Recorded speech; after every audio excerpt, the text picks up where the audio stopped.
ये क्वेश्चन है private English की बुक के पेज नंबर 169 पर मौजूद एक्सरसाइज ए को सॉल्व करेंगे। इस एक्सरसाइज में कहा गया है कि ऐड एंड बट और टू दीज सेंटेंसेस, यानी ये जो कोऑर्डिनेटिंग कंजंक्शंस हैं एंड बट और, इनको एक्सरसाइज में हमने ब्लैंक्स के अंदर लिखना है सेंटेंस की सिचुएशन के मुताबिक। बुनियादी तौर पर इनके कोऑर्डिनेटिंग कंजंक्शंस हैं। Coordinating conjunctions join words, phrases and sentences. ये वो वर्ड हैं जो वर्ड्स को भी मिलाते हैं, फ्रेजेस को भी मिलाते हैं और सेंटेंसेस को भी आपस में मिला देते हैं।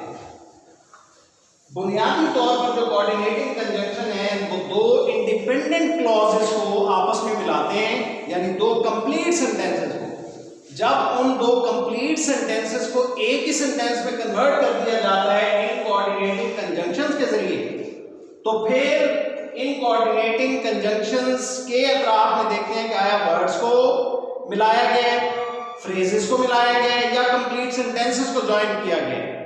तो इस हवाले से हम देखते हैं थ्रू एग्जांपल कि कोऑर्डिनेटिंग कंजंक्शंस के जरिए किस तरह से दो इंडिपेंडेंट क्लॉजेस को मिला के एक ही क्लॉज या सेंटेंस बना दिया जाता है, और फिर कोऑर्डिनेटिंग कंजंक्शंस के जरिए जिन वर्ड्स को जोड़ा जाता है वो वर्ड्स होते हैं, फ्रेजेस होते हैं या कंप्लीट सेंटेंसेस होते हैं। फर्स्ट एग्जांपल देखें, ही हैज अ पेन, उसके पास एक पेन है, कंप्लीट सेंटेंस है।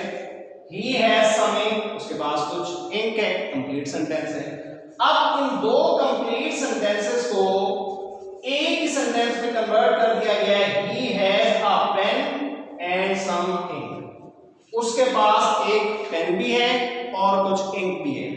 अब ये कोऑर्डिनेटिंग कंजंक्शन जो एंड है, इसके जरिए से इन दो कंप्लीट सेंटेंसेस को एक ही सेंटेंस में हमने कन्वर्ट कर दिया है।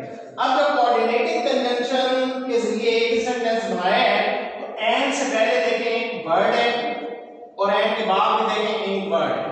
तो अब इस सेंटेंस में कोऑर्डिनेटिंग कंजंक्शन के जरिए जो कोऑर्डिनेटिंग कंजंक्शन का वर्ड एंड है उसमें दो वर्ड्स को आपस में मिला दिया। अब उसके बाद आए सेकंड एग्जांपल की तरफ। इसमें देखें the book is in the cupboard, किताब अलमारी में है, कंप्लीट सेंटेंस है।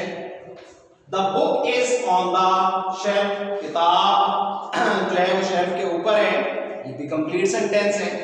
अब ये दो कंप्लीट सेंटेंसेस जो हैं इसको कोऑर्डिनेटिंग कंजंक्शन के जरिए एक ही सेंटेंस में कन्वर्ट कर दिया गया। The book is in the cupboard और ऑन द शेल्फ। अब यहां देखें कोऑर्डिनेटिंग कंजंक्शन और के जरिए जो है ये दो कंप्लीट सेंटेंसेस को एक ही सेंटेंस में कन्वर्ट कर दिया है। अब और से पहले देखें और के बाद देखें इन द कबर्ड, ये फ्रेज है, और के बाद देखें ऑन द शेल्फ, ये भी फ्रेज है।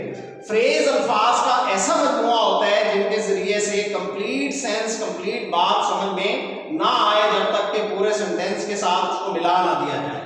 तो the book is in the cupboard और ऑन द शेल्फ, पहले एग्जांपल में हमने देखा है कि कोऑर्डिनेटिंग कंजंक्शन के जरिए वर्ड आपस में ज्वाइन हुए, और यहां पे देखें कोऑर्डिनेटिंग कंजंक्शन और के जरिए दो फ्रेजेस जो है वो आपस में ज्वाइन होते हैं। अब उसके बाद थर्ड एग्जांपल देखें, वी लुक्ड अगेन, हमने दोबारा देखा, complete sentence. We could not find it, हम उसको ना पा सके, ना ढूंढ सके। अब ये दो कंप्लीट सेंटेंसेस हैं। अब ये देखें एक ही सेंटेंस में कोऑर्डिनेटिंग कंजंक्शन के जरिए कन्वर्ट कर दिया गया है। We looked again but we could not find it. अब इसमें देखें कोऑर्डिनेटिंग कंजंक्शन बट के जरिए दो कंप्लीट सेंटेंसेस को एक ही सेंटेंस बना दिया गया है, लेकिन इसमें दोनों सेंटेंसेस ने अपनी अपनी इंडिविजुअलिटी जो है वो बरकरार रखी है। We looked again complete sentence यहां भी है, we could not find it, हम उसे तलाश ना कर सके, कंप्लीट सेंटेंस है। तो अब थर्ड एग्जांपल में आप देखें कि दो कंप्लीट क्लॉजेस या सेंटेंसेस को कोऑर्डिनेटिंग कंजंक्शन के जरिए मिला दिया गया है। तो यही इब्तिदा में जो कहा गया coordinating conjunction join words, phrases और सेंटेंसेस। फर्स्ट एग्जांपल में वर्ड्स को ज्वाइन किए, सेकंड एग्जांपल में फ्रेजेस को ज्वाइन किए, और थर्ड एग्जांपल में दोनों सेंटेंसेस को जो है वो कोऑर्डिनेटिंग कंजंक्शन के जरिए से ज्वाइन कर दिया गया। अब हम आते हैं एक्सरसाइज की जानिब। जो बुक में दी गई है कि उसमें किस तरह से हमने कोऑर्डिनेटिंग कंजंक्शन को ब्लैंक्स में लिखना है। फर्स्ट सेंटेंस है we bought some apples and some oranges, तो ब्लैंक में क्या आएगा, एंड आ जाएगा। अब इस कोऑर्डिनेटिंग कंजंक्शन के जरिए से आप देखें वर्ड्स को जो है वो आपस में ज्वाइन कर दिया गया। सेकंड एग्जांपल देखें, second sentence we bought some apples but no oranges. अब इसमें कोऑर्डिनेटिंग कंजंक्शन बट के जरिए से है वो वर्ड्स को आपस में ज्वाइन कर दिया गया है। थर्ड सेंटेंस देखें would you like an apple और would you like an orange. अब इसमें कंजंक्शन कोऑर्डिनेटिंग कंजंक्शन और के जरिए से दो कंप्लीट सेंटेंसेस को ज्वाइन किया गया है। Would you like an Apple, या आप एक सेब पसंद करेंगे, would you like an orange, या आप एक माल्टा पसंद करेंगे। तो अब इसमें जो है दो कंप्लीट सेंटेंसेस को कोऑर्डिनेटिंग कंजंक्शन के जरिए से ज्वाइन कर दिया गया। सेंटेंस नंबर 4 देखें the water looked fresh and clean. अब इसमें देखें कोऑर्डिनेटिंग कंजंक्शन एंड के जरिए दो वर्ड्स को ज्वाइन कर दिया गया, फ्रेश क्लीन।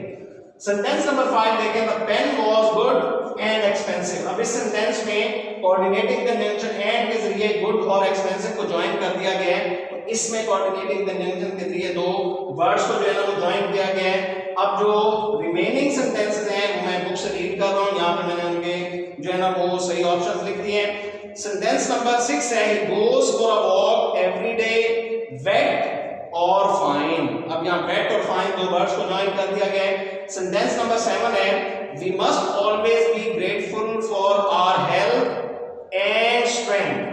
अब ये कोऑर्डिनेटिंग कंजंक्शन एंड के जरिए हेल्थ और स्ट्रेंथ दो वर्ड्स को ज्वाइन कर दिया गया है। सेंटेंस नंबर 8 देखें are you writing in pen और पेंसिल। अब ये कोऑर्डिनेटिंग कंजंक्शन और के जरिए दो वर्ड्स को ज्वाइन कर दिया गया है, पेन और पेंसिल।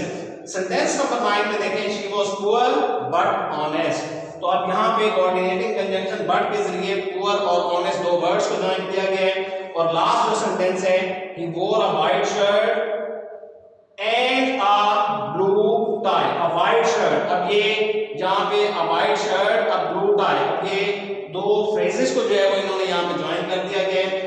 इस तरह से डियर स्टूडेंट हमने देखा है इस एक्सरसाइज में कि किस तरह से कोऑर्डिनेटिंग कंजंक्शन को इस्तेमाल करते हुए डिफरेंट वर्ड्स, फ्रेजेस और सेंटेंसेस को एक ही सेंटेंस के अंदर कन्वर्ट कर दिया जाता है। तो मैं उम्मीद करता हूँ इस एक्सरसाइज के हवाले से कि आपको ये एक्सरसाइज अच्छी तरह से समझ आ गई होगी।